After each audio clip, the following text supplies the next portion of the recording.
ఏర్పాట్లన్నీ జరిగిపోయాయి కాబట్టి మళ్ళీ ప్రత్యేకంగా ఏర్పాట్లు చెయ్యాలి అది ఇది అంటే ముహూర్తం అనుకుని అన్ని ఏర్పాట్లు చేశాం.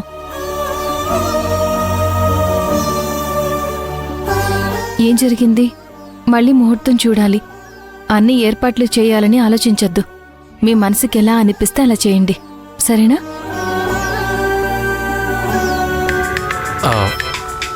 ఒక్క నిమిషం అండి.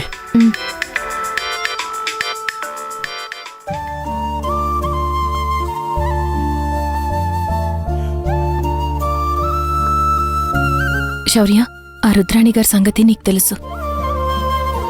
అన్ని ఏర్పాట్లు చేసిన తర్వాత శోభనం ఆగిపోయిందంటే దానికి ఒక రకంగా ఆవిడ కూడా కారణం కావచ్చు. ఆ విషయం సిద్ధార్థతో చెప్తే బాధపడతాడు. నీ భర్తకి నువ్వు దగ్గర కావడానికి ఇంకొకరి అనుమతి అవసరం లేదు. మీ ఇద్దరూ సంతోషంగా ఉంటే అదే మాకు సంతోషం. అర్థం చేసుకో. పదోదిన వెళ్దాం. సరే.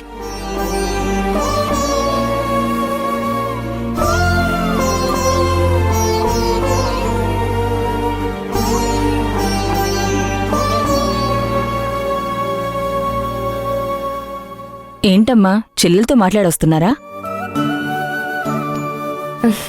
అవునత్తయ్య. ఏంటో ఎప్పుడు రాని గుండెపోటు రావడమేంటో, శుభకార్యం ఆగిపోవడమేంటో.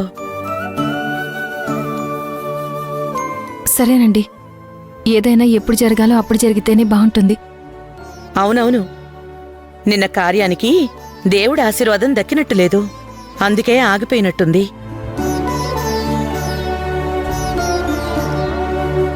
ఏది జరగాలో రాసిపెట్టినప్పుడు ఎప్పుడు జరగాలో కూడా ఆయనే రాసిపెట్టుంటాడు కదా. అది నిజమే. చూద్దాంలే, ఈలోపు మంచి ముహూర్తం ఏమైనా చూసి వాళ్ల శోభనానికి ఏర్పాటు చేద్దాం. అవును, మీరు ఇంకొన్ని రోజులుంటారు కదా? లేదండి, మేము ఈరోజే బయలుదేరుతున్నాం. అదేంటి అప్పుడే వెళ్తున్నారు? సరే, టిఫిన్ చేసైనా వెళ్ళండి.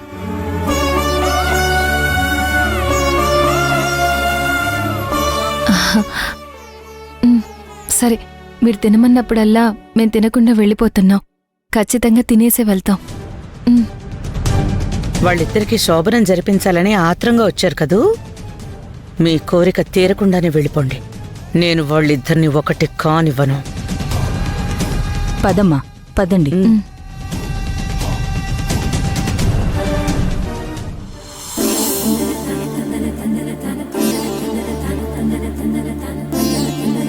ఏమంటున్నారు? నిన్ను జాగ్రత్తగా చూసుకోమన్నారు.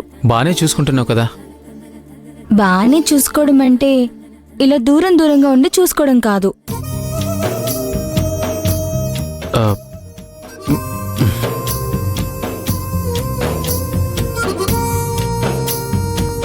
నిన్న మన ఆనందానికి అత్తయ్య గారి ఆరోగ్యం అడ్డొచ్చింది. ఇప్పుడు ఏ అడ్డం లేదు. అది మంచి ముహూర్తం, అది చూడాలన్నారు కదా. ఏ ముహూర్తం చూసి నన్ను పెళ్లి చేసుకున్నావు? ఆ సమయానికి ఎవరితోనో నా పెళ్లి జరగాలంటే నీతో జరిగిపోయింది. ముహూర్తం చూసి ఏ ఇద్దరు ఒకటి కావాలనుకున్నారో ఆ ఇద్దరు ఒకటి కాలేదా? సో మన మనసుకి నచ్చిందే ముహూర్తం. మన పెళ్లి ఎలా అయిందో మన శోభనం కూడా అలాగే జరగాలని రాసిపెట్టినట్టుంది.